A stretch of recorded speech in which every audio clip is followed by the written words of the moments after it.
Unbelievable. He's still not on. It's not even 7. Come on, low roller. I'm actually sick. Get a recap a little bit. My internet's funky. It's probably tired. It hasn't had any action in a few days. So I'm going to recap the weekend's Chicago Sports Spectacular. It was there Friday and Saturday. This is live, low roller. This is live. I was there Friday and Saturday. And then I skipped the show on Sunday. So I'm probably going to break up my show, not really the thoughts, but basically my mail days. Today I want to talk about the spectacular disaster that we experienced on Saturday at the show. So I'll touch on some other things. I'll do like a show off, maybe tomorrow. Show off some of my deals. So I'll just touch on that real quick. On the way to the show on Friday, I stopped in Beloit and picked up a bulk buy and just paid a couple pennies per card. In fact, this morning, so this is just how good it was. There was, I think, five row boxes and then some smaller boxes. The smaller boxes were all relics. There's some good relics in there, even though I don't like relics. Some good relics. One of the 5 row boxes is all colored parallels, serial numbers, parallels, and autographs. The other 4 boxes are basically, there's not comments. I was looking through last night. I was going through basketball. There was a couple Michael Jordan cards, and these are like 2008. It's all fairly new, all within the last like 10 to 12 years. Some of the basketball goes back to, I think, 2010. So there are several LeBron James, several Steph Currys. In fact, this morning, I was going through a box, and there was like just a really small sliver of 2000 whatever tops. And I'm like, okay, common. Whoa. A Freddie Freeman rookie card. Just sitting there. I don't know what those sell for, but it was a pleasant surprise. So overall, that's going to be an amazing buy because my cost was, I think, 2 cents per card. There's going to be probably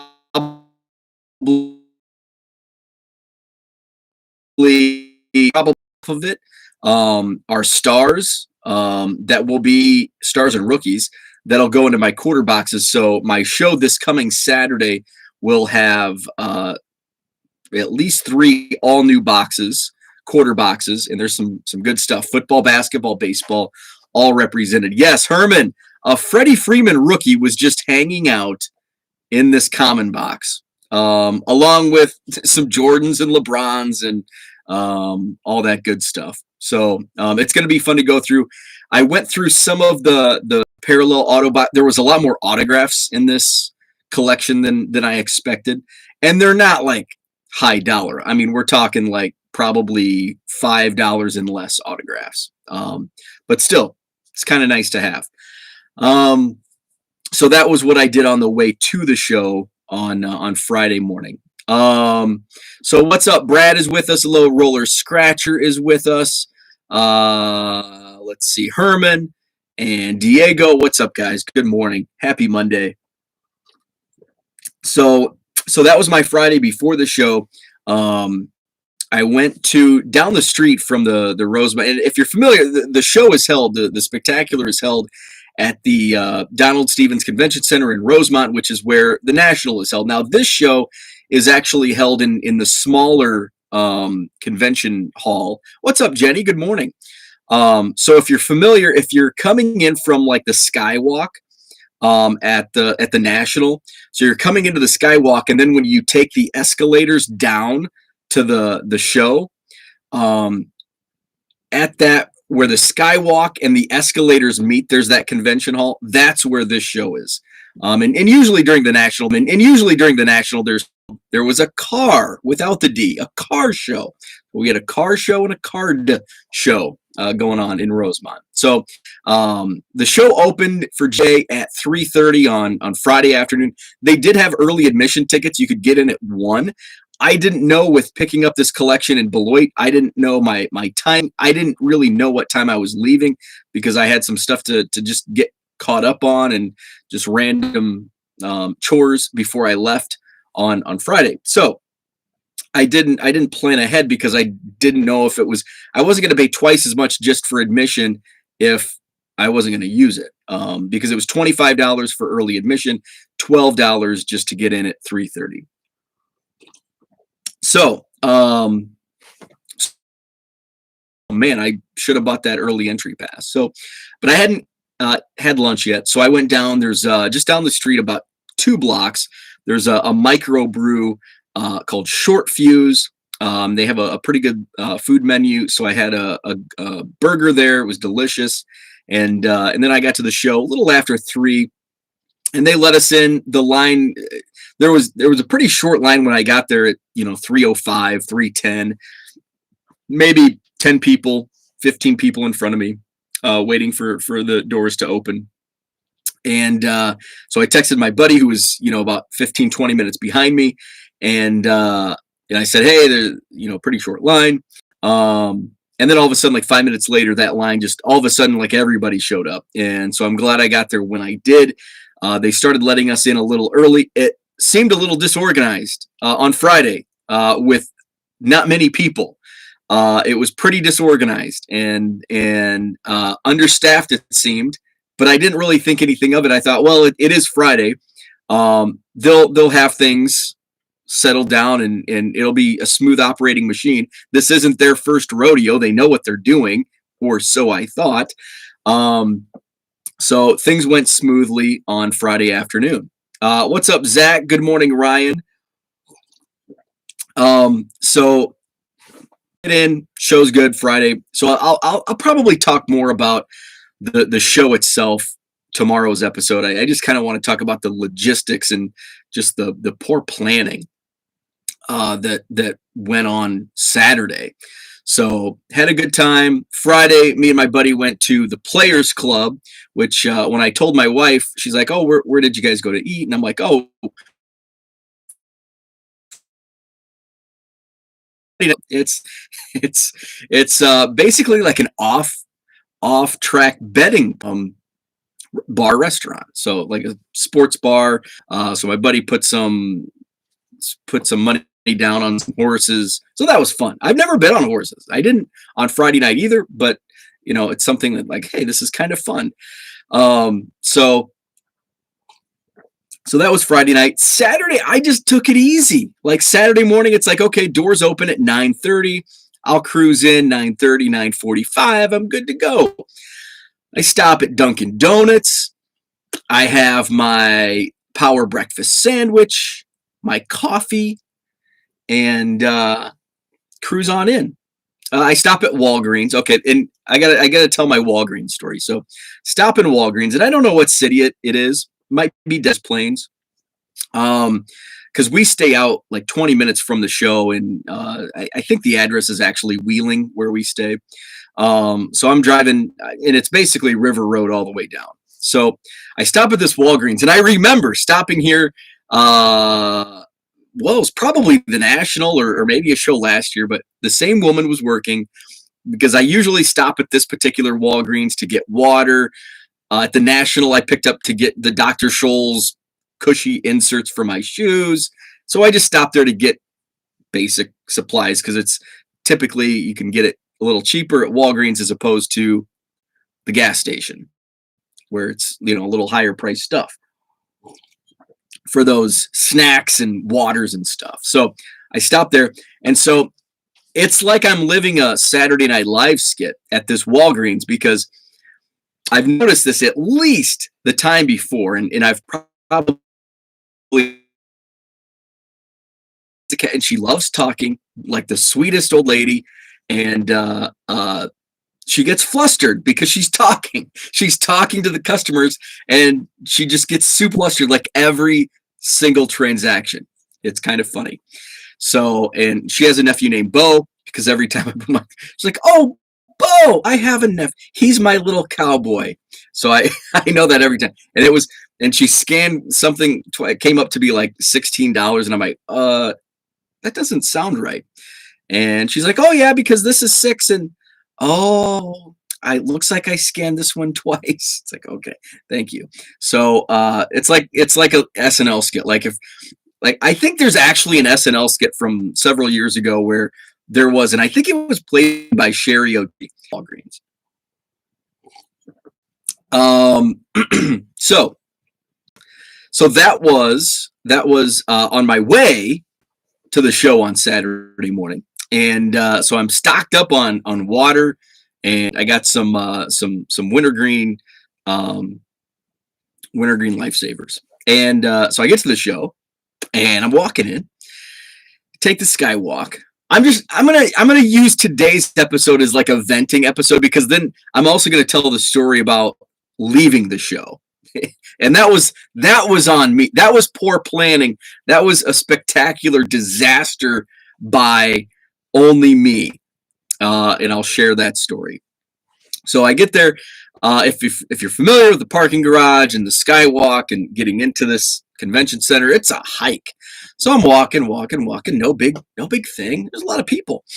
And I'm walking in, and as soon as you get across the skyway to the actual convention center, there's like a row of windows. It's like a big banquet hall to the right. And you can see it. It's like tall windows. And there's just like people all over. I'm like, man, what's going on in there? What's going on in there? Because I mean, it's literally like 2 blocks from the edge of the convention center to the, well, I guess it's 1 block, but when it's twisted around, it's 2. So I'm like, man, what is going on in there? I'm like, did they do like overflow autograph signings? So I walk, get there, and it's a line. Okay, where do you go? Oh, line's there. There's one person controlling the crowd, telling people where to go. This is the line. And that line from like a block and a half ago that I saw, that I thought it was some like autograph event, that was the line. And it went all the way to the window to the street. So it snaked all the way back. So the line was literally 2 city blocks just to get in. And this was, mind you, at 10 a.m. Doors open for general admission at 9:30. So that's when I arrived, was 10. So I'm in line, like I'm just like, okay, well, this is the line. It's going to snake all the way back around. So I'm standing in line and moving along, and I'm probably in line for like 10 minutes, and eventually it moves up to like this hallway where it comes to like a, not quite a T, and there's no line. Like, okay, so I keep walking, and all of a sudden now there's 3 lines, and they're going every which way. And so I'm like, hey, what? And I did some video as I'm trying to find my way through this maze of people. Like, hey, where's the line start? Where's it end? Nobody knows. And there's nobody directing this monstrosity of a line. So I spent at least 2 minutes wandering, asking people, where do you know, how long have you been in line? Do you know where the back of the line is? So I eventually I'm like, okay, I'm just going to jump in line. I'm sorry, I'm cutting in front of some people, but I've been here 10 minutes. I don't know where the line is. Nobody's offering any assistance. One guy got a little offended. I'm like, dude, I'm not cutting in front of you. And I'm like, how long have you been here? And he's like, 10 minutes. Well, I've been here 10 minutes too, so I'm going to get right in behind you. So got in, and it was 55 minutes from the time that I got into the first line that disappeared. 55 minutes. It was like right at 10 when I first stepped into a line. I don't know which line it was, but a line. 55 minutes. Other people who had arrived earlier than I did at like 9:30, they were in line for an hour and a half just to get in the show. So once we get things figured out and there's like actually a semblance of an orderly line, it took a while, 15 minutes or so. Then it was kind of smooth. And a little kid, probably, I don't know ages, but 10, 12 years old, came up and hands me a Nico Horner rookie card. I'm like, oh, that's a nice card. And he's like, here, I want you to have it, because I was wearing my 1 million Cubs sign. And I'm like, oh, that's awesome. Thank you.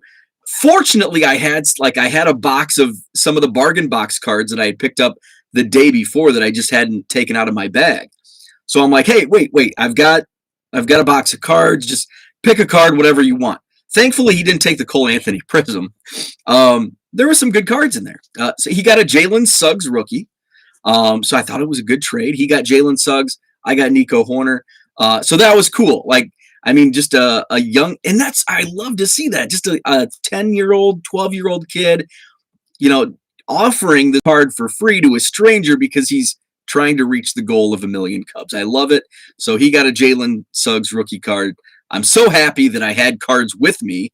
Otherwise, he would have got a couple lifesavers.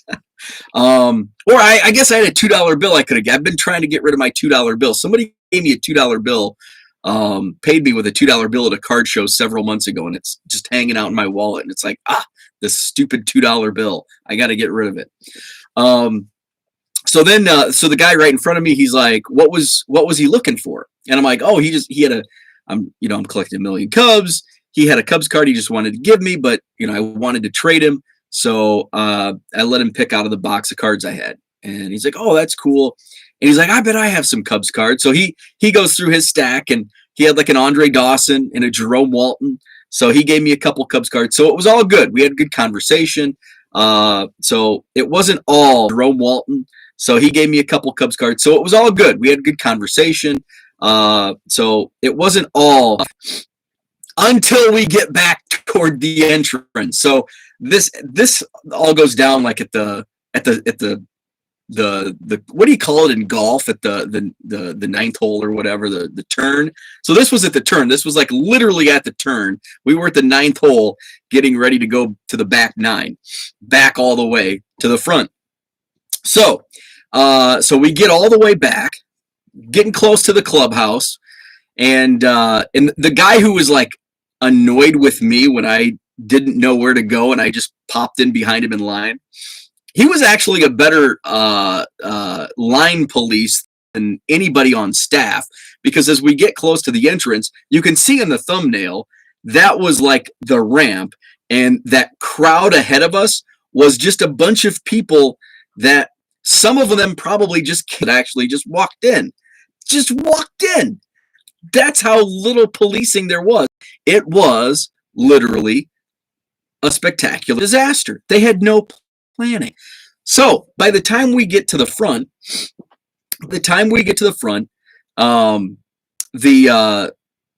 somebody was like, if you have Brad, use Canva.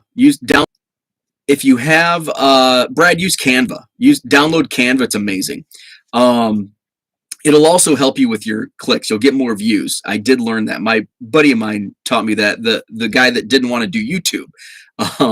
So it does help.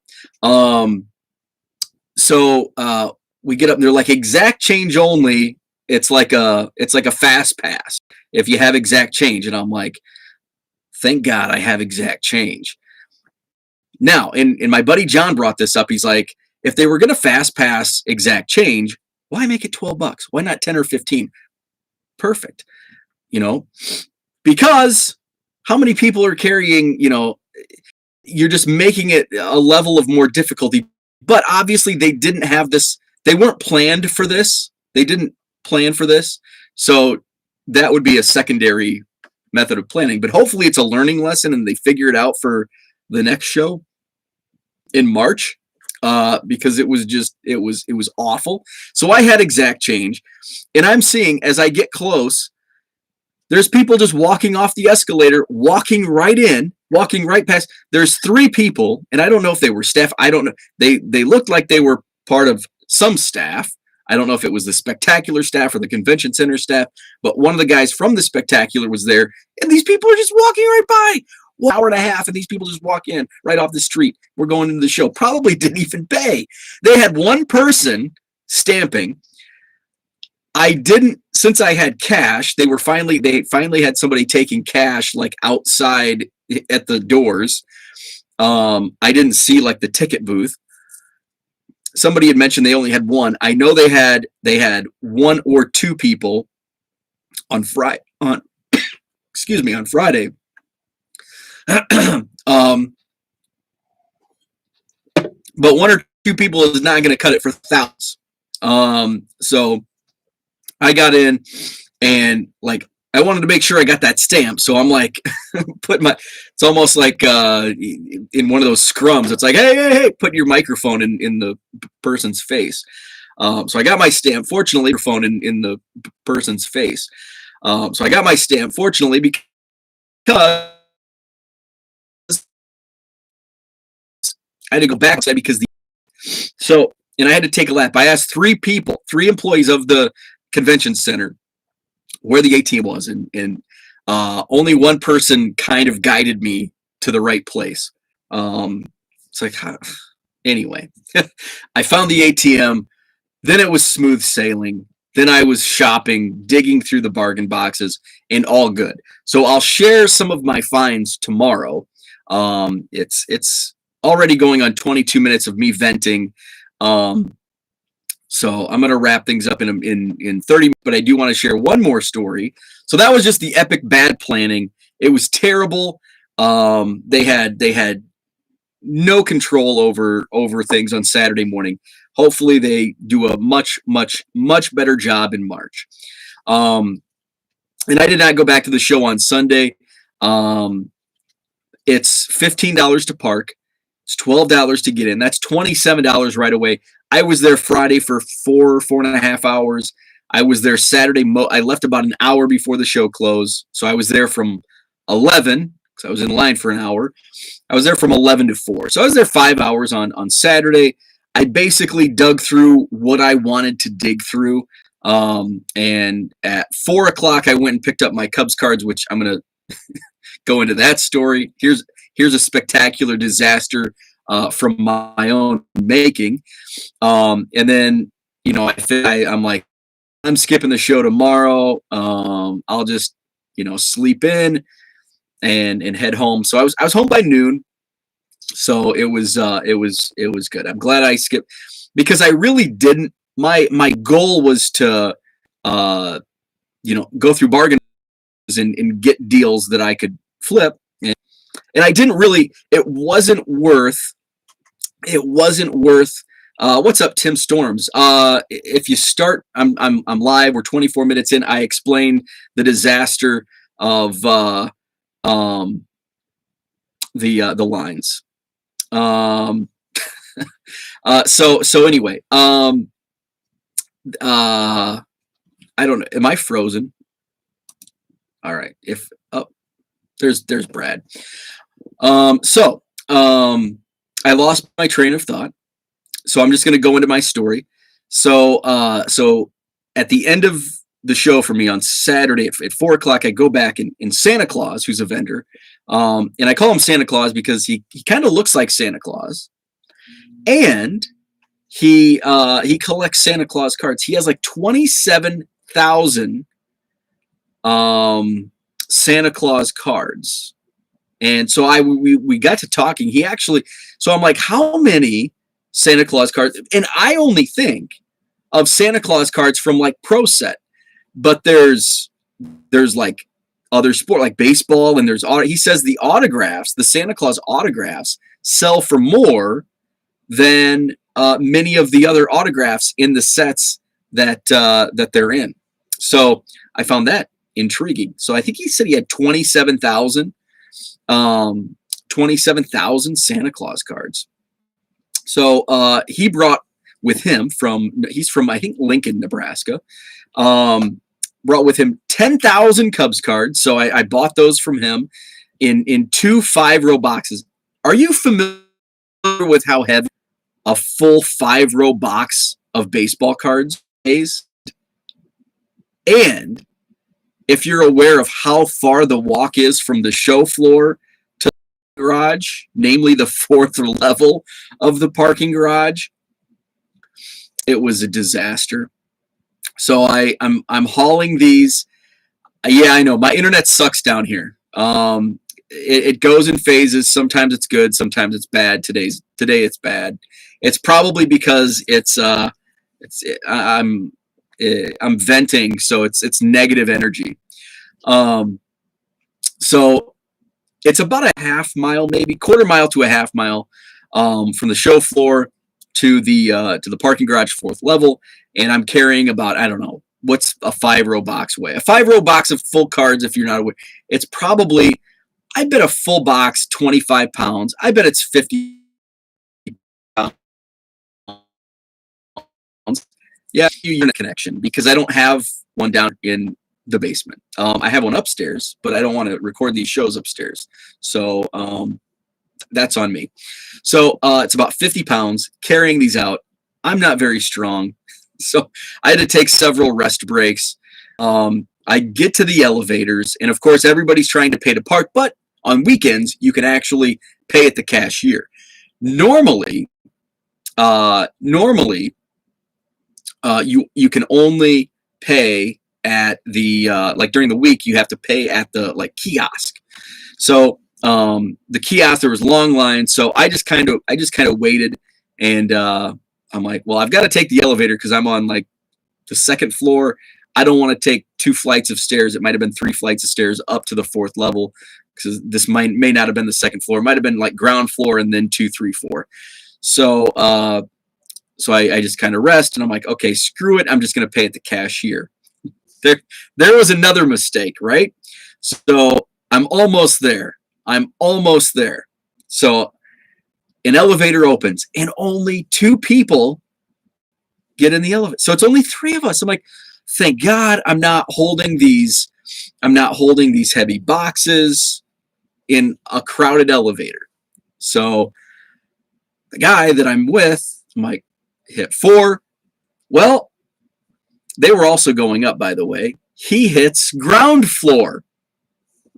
So now we're going down, and I'm holding these stupid heavy boxes. We get to the ground floor, and 4 people decide they're going to jump into this elevator. Now there's 7 of us in this small elevator, and there's nowhere for me to put these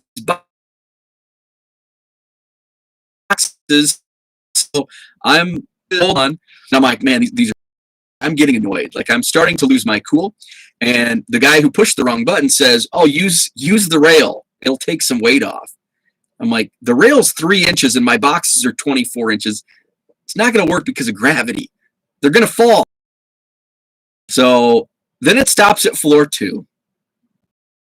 And you know how slow elevators are. It's like, oh my God, just get me to the 4th damn floor. So then it stops again at 3. And now I'm like, I've lost my cool. And I'm like, I'm getting off. And they're like, oh, there's a sweet old lady. Oh, but we're almost there. I'm not taking any more chances. I'll take the stairs. I took the stairs, 1 flight of stairs up. Once I got to the 4th, I dropped. Once I got to the 4th, I dropped them across the parking garage. So I waited there for a minute, and then I grabbed them and got in the car. Okay, so I'm in the free and clear, right? Wrong.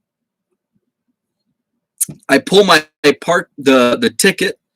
I don't want to say parking ticket because that sounds like I got a parking ticket, but the ticket you pull that you have to give back to the cashier to pay. Now, if you lose your ticket, they charge you $100. I think that's stupid. I hate that. It's like, I was parked here because I didn't pull a damn ticket. You're going to charge me $100? I was here just like everybody else. So I have a problem with them doing that. So at some point in like a 5-second period of time, I lose that ticket. But I didn't realize it until I get down to the bottom floor, about ready to pay. Fortunately, I did discover right before I went to the cashier, so I was able to pull off into a parking stall. So I pull off into a parking stall, and I tear my car apart for 10 minutes looking for this stupid ticket. Guess what? I found 5 of them, all from the National in July. Maybe I should clean my car out more than once every 5 months. Yeah, I found every damn ticket from the National, but I couldn't find the one that I had in my pocket 2 minutes ago. So I'm tearing up. I've got all kinds of crap because I was, traveling all weekend. So then I get out. I go to, because it's a passenger seat. I dig through there. I'm pulling out. I found like another ticket from some point, and didn't find anything. So go back. It's like, now I'm prepared that, well, I'm going to have to pay $100 stupid for this damn parking spot for 5 hours. So I go around. There it is. Thank God it was between the driver's seat and the console. So I found it, and my blood pressure was probably through the roof at this point, and I was able to pay and be about my way. And then I spent Saturday night just hanging out in the hotel room. I listed a bunch of cards on eBay. Check out my eBay store. I added some more yesterday and last night. 99centcards.com. Go to 1millioncubs.com. Click on the eBay store link. I'll be adding more throughout this week. Tomorrow, I want to share some of the things that I picked up. If you follow me on Twitter, do so at 1millioncubs. I did tweet about some of those pickups. So I've got to run, but I will share the rest of the good stuff. Just get the bad stuff out of the way on a Monday morning. And tomorrow I'll talk about the fun stuff at the card show, the people I got to meet, conversations, and the bargain boxes. Jenny says, I'm going to go back up. I haven't been paying close attention to the chat. Jenny says you're buffering a lot this morning, but it lasts a couple of seconds and then refreshes. Yeah, I have the note, your connection is unstable. Please wait. It's been up like the entire time. I don't know. I don't know what's going on. See, my router is upstairs, and I have concrete corner of the basement, so there's concrete. Really screws up. So hit on that. I got to go to a card show. DR, what's up? I got to go to a card show yesterday. 250-cent cards and top loaders for 15 cents a piece. Super happy. The benefit of being a repeat customer. Absolutely. I'll some of my bargain box wins tomorrow morning. I saw Denny McClain yesterday at a card show. He was the last 30-game winner. Dug out a 70s Topps card I had, but didn't want to spend half my card show budget on an autograph. Totally agree. There were some, and I think that was part of the reason there was such a backed up line on Saturday. The autograph lineup at the Spectacular Saturday was amazing. Joe Montana, Jerry Rice, Peyton Manning, Marvin Harrison, Mike Tyson, Brian Bosworth, Bo Jackson, Brian Urlacher, Ryan Sandberg. It was a who's who of autograph signers or on Saturday. I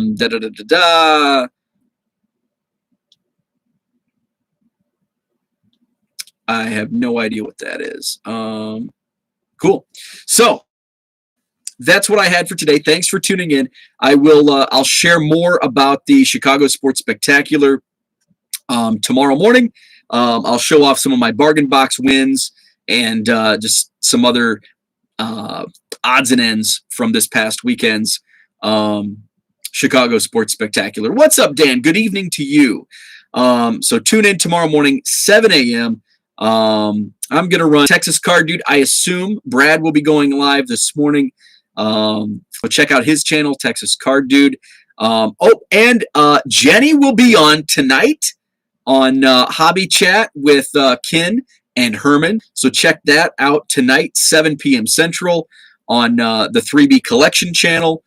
So Jenny will be joining Herman and Ken tonight, 7 o'clock. Have a great day, and we'll talk tomorrow.